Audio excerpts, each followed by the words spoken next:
Sports, it's Tuesday. It's Chloe. I hope everyone had a good weekend. And we're talking about school this week. Yay!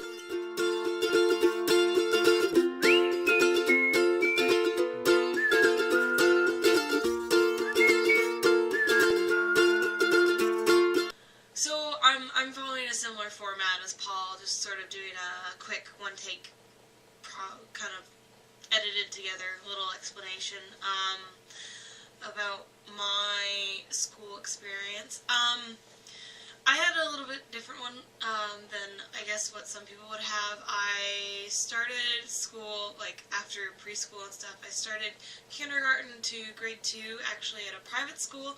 It was a Christian private school, and then in grade 3 I went to public school for the first time, and it was really weird because I had never worn normal clothes to school. I always had to wear a uniform, and so I had to adjust to that. I went to a really awesome elementary school. I had a lot of really cool teachers that really encouraged me to be creative and do different things that I probably wouldn't have without their help. Like, I really got into writing poetry near the end of grade 7 and stuff. High school was pretty cool, like, not a super big school and people usually knew each other, but I kind of kept to myself. At some point I kind of was pretty nerdy, and if you wear enough eyeliner and spiky belts and stripy tights and look like a crazy emo kid, people leave you alone, which was kind of good. I wasn't really bullied per se in high school, just kind of tolerated, but not exactly the most popular person, and I would not say most well liked or anything. I didn't really, like, I enjoyed high school. I went through high school, but I didn't, like, enjoy the experience of going through high school. I was really happy when it came to grade 12 and it was time to leave, because I was pretty much over it. Like, it was not something that I felt that was really earth-shattering and changing. It's just high school. It's not really that big of a deal, you know? I had a kind of a similar experience, though.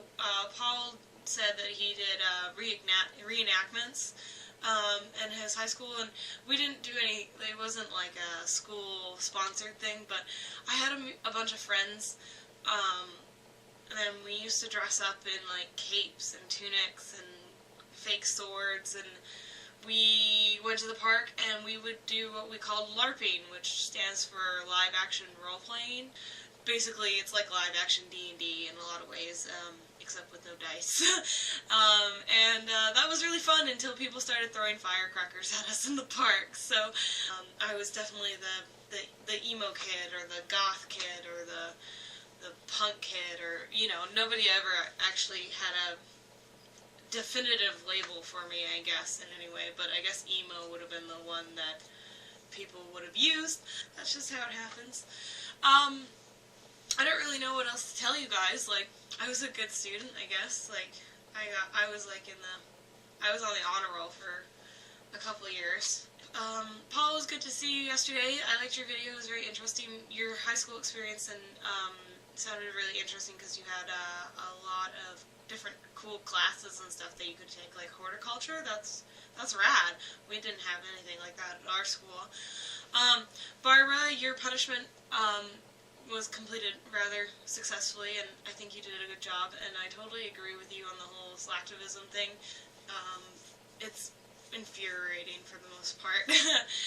And Cass, it was lovely to see you again, and I am really excited for the Wonder packages that you're talking about, and I would love to see the pictures of the Afghan, the Mario Afghan, when you're finished it. I would love to see how that turns out, because that sounds really, really cool. And Andrew, it was good to see you again last week. It's really crappy that you lost all your footage that you were going to show us at your work, but Baxter is pretty adorable, so that was definitely entertaining, because cute puppies are cute. So that's it for me, guys. I hope you guys have a lovely week. Hope you enjoyed that, and Barbara, I will see you tomorrow.